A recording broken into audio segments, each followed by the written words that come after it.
네, 문제는 이런 축농증 증상이 만성으로 이어지지 않아야 한다는 건데요. 기간이 어느 정도 오래될 때 우리가 만성 축농증이다 이렇게 부를 수 있는 건지 궁금하고요. 이 감기 걸린 것도 아닌데 1년 내내 코가 막힌 분들이 있어요. 왜 그런지 원인을 한번 또 살펴볼까요? 예, 축농증이란 일단 공기가 들어가야 될 공간을 콧물이라든가 기타 이 물질들이 들어가서 염증을 일으킨 경우를 말하게 됩니다.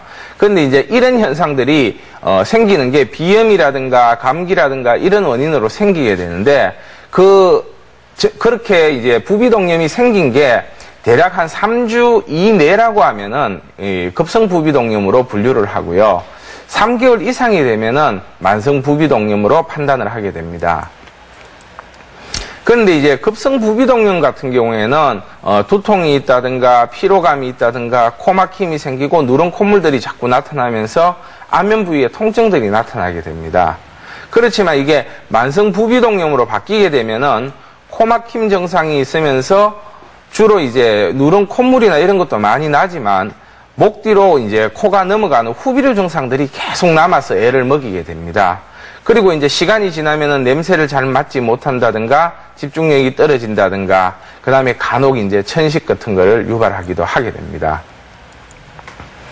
근데 이 부비동염이 왜 생기느냐라는 부분은 일단 이제 코 안에 염증들이 생기게 되면 부비동이 시작되는 입구가 되게 좁습니다. 이 좁은 부위가 염증에 의해 가지고 막혀버리게 됩니다. 막혀버리게 되면은 그 안에 들어가 있는 콧물들이 붓기가 빠짐에 따라 밖으로 배출돼야 되는데 배출되지 못하고 계속 그 안에 고여있게 됩니다. 그렇게 되면 이제 부비동염이 계속 진행되는 그런 상태가 됩니다. 이제 사진을 보시면은 이 앞면의 해부도 사진인데 여기 지금 보이는 부위가 하비각계라는 부위고 여기가 중비각계라는 부위입니다. 자, 이 상악동의 입구는 이렇게 공기가 들어오는 통로를 통해서 들어와서 이렇게 입구 쪽으로 들어오게 됩니다. 그런데 이 부위가 이제 입구가 좁은데 이 부위가 막혀버리게 되면 이 안에 고여있는 콧물들이 밖으로 원활하게 배출이 안 되게 됩니다. 그리고 이제 어른들보다 아이들이 부비동염이나 축농증이 쉽게 걸리는 게 아이들은 이제 이 부비동이 완전히 이제 성숙되지 않았기 때문에 이 입구가 아이들은 이 밑으로 쳐져 있어서 쉽게 콧물이 안에 들어가서 고일 수 있는 그런 환경들이 됩니다.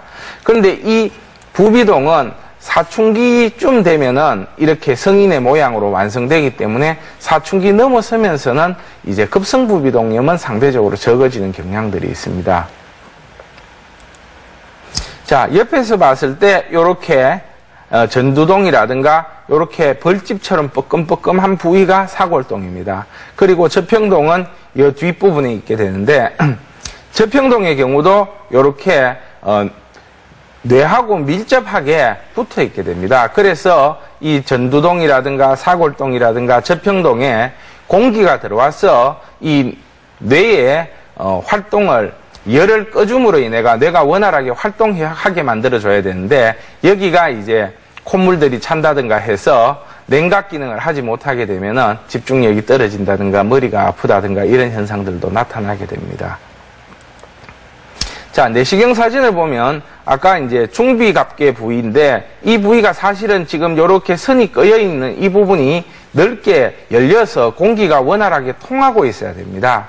그런데 지금 이 비강이 부어가지고 이면과 이면이 이렇게 붙어서 공기가 원활하게 통하지 못하게 만들어주게 됩니다. 그러면 공기가 통하지 못해서 지속적으로 산소 공급이 부족해지는 면도 있지만은 위에서 생긴 콧물들이 바깥으로 빠지지를 못하게 됩니다. 그래서 이제 부비동과 같은 부위로 들어가서 고이게 되는 경향이 있습니다. 자, 이 하비각계라는 부위도 마찬가지입니다. 이 부위가 공기가 들어가면서 왔다 갔다 이렇게 공기가 들어가는 통로가 되어줘야 되는데 이 부위도 지금 염증에 의해서 부어서 꽉 밀착이 되어버렸습니다. 이렇게 되면은 공기도 통하지 못하고 콧물도 배출이 안 되는 그런 상태가 되게 됩니다.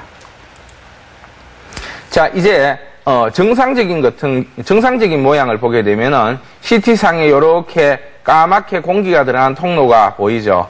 이렇게 정상적인 CT 사진과 거기에 해당하는 코의 모습입니다. 코도 깨끗하고 정상적인 모습이지만 이게 이제 비염이나 기타 축농증이 된 상태를 보게 되면은 이 입구가 막힘으로 인해가 상악동도 시커멓게 부비동이 이제 염증이 생겨 있는 상태고 내시경상의 사진도 콧물과 부어 있는 코의 모습을 보이게 됩니다.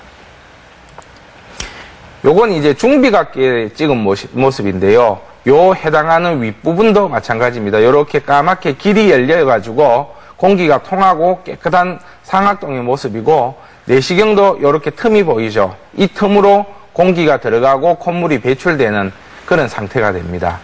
그러나 이렇게 중비각계 부위도 막히고 중비도가 폐색된 경우에는 상악동도 다 시커멓게 다 차 있죠. 그리고 옆으로 보면은 다 내시경상으로도 막혀서 답답한 모양을 보이고 있게 됩니다. 자, 이렇게 코가 막혀버리면은 코가 배출될 데가 없으니까 목 뒤로 끈적끈적하게 넘어가는데 이렇게 입을 벌려보게 되면 누런 코가 넘어가는 모습이 사진상으로도 잡히게 됩니다. 이런 경우라면은 축농증이 있다라고 볼 수 있겠습니다. 자, 급성 부비동염의 원인을 보게 되면은 일단 감기가 가장 흔한 원인입니다. 감기로 인해 가지고 코막힘이 생기고 코 안이 붓게 되면은 콧물이 오갈 데가 없게 되고 부비동에 차게 되는데 이런 상태에서 공기가 잘 안 통하게 되면은 균들이 자라나게 됩니다. 그러면서 염증을 일으키게 되는 게 큰 원인들이고요.